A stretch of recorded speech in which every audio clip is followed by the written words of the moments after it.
शक्तिमान पिता, धन्यवाद करते हैं आज सुंदर बाइबल अध्ययन के लिए। खुदावन हर एक को बड़ी बरकत दे। आशीष कर पिता, यीशु नाम से मांगते हैं, आमीन। हम पढ़ेंगे व्यवस्था विवरण 17 अध्याय।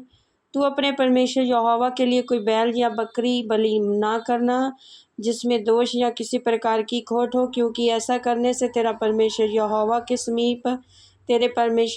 के समीप घृणित है। जो बस्तियां तेरा परमेश्वर यहोवा तुझे देता है, यदि उनमें से किसी में कोई पुरुष या स्त्री ऐसी पाई जाए जिसने तेरे परमेश्वर यहोवा की वाचा को तोड़कर ऐसा काम किया हो जो उसकी दृष्टि में बुरा है, अर्थात मेरी आज्ञा का उल्लंघन करके पराये देवताओं को या सूर्य या चंद्रमा या आकाश के गण में से किसी की उपासना की हो या उनको दंडवत किया हो, और ये बात तुझे बतलाई जाए और तेरे सुनने में आए, तब भली भांति पूछ पाछ करना। और यदि वे ये बात सच ठहरे कि इस्राएल में ऐसा घृणित कर्म किया गया है, तो जिस पुरुष या स्त्री ने ऐसा बुरा काम किया हो, उस पुरुष या स्त्री को बाहर अपने फाटकों पर ले जाकर ऐसा पथराव करना कि वे मर जाए। जो प्राणदंड के योग्य ठहरे वह एक ही की साक्षी से ना मार डाला जाए, किंतु 2 या 3 मनुष्यों की साक्षी से मार डाला जाए। उसके मार डालने के लिए सबसे पहले साक्षियों के हाथ और उसके बाद उन सब लोगों के हाथ उस पर उठे।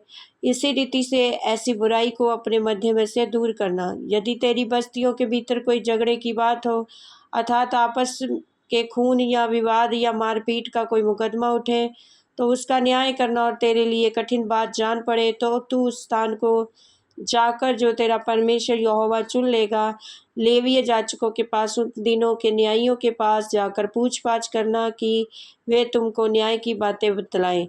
और न्याय की जैसी बात उस स्थान के लोग जो यहोवा चुन लेगा तुझे बता दे, उसी के अनुसार करना। जो व्यवस्था वे तुझे दे उसी के अनुसार चलने में चौकसी करना। व्यवस्था की जो बात वे तुझे बताएं और न्याय की बात वे तुझसे कहे, उसी के अनुसार करना। जो बात वे तुझको बताएं उसे दाएं या बाएं ना मुड़ना।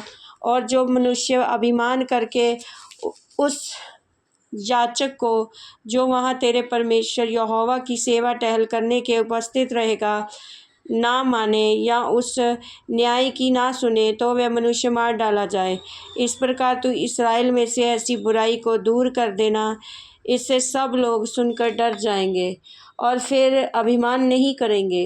राजाओं से संबंधित आदेश। जब तू उस देश में पहुँचे जिसे तेरा परमेश्वर यहोवा तुझे देता है और उसका अधिकारी हो, उसमें बसकर कहने लगे कि चारों ओर की सब जातियों में भी मैं अपने ऊपर राजा ठहराऊंगा, तब जिसको तेरा परमेश्वर चुन ले वह अवश्य उसी को राजा ठहराना। अपने भाइयों में से किसी को अपने ऊपर राजा ठहराना। किसी परदेशी को जो तेरा भाई ना हो तू अपने ऊपर अधिकारी नहीं ठहरा सकता।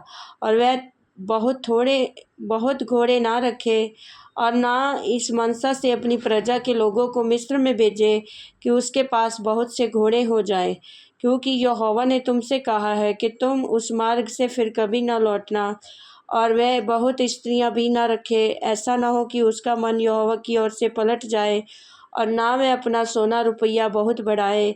और जब वह राजगद्दी पर विराजमान हो, तब इसी व्यवस्था की पुस्तक और जो लेवीय याजकों के पास रहेगी उसकी एक नकल अपने लिए कर ले, और वह उसे अपने पास रखे और अपने जीवन भर उसको पढ़ा करे, जिससे वह अपने परमेश्वर यहोवा का भय मानना और उस व्यवस्था और इन विधियों की सारी बातों के मानने में चौकसी करना सीखे, जिससे वह अपने मन में घमंड करके अपने भाइयों को तुच्छ न जाने और इन आज्ञाओं से ना तो दाहिने मुड़े और ना बाएं, जिससे कि वह और उसके वंश के लोग इस्राएलियों के मध्य बहुत दिनों तक राज्य करते रहें।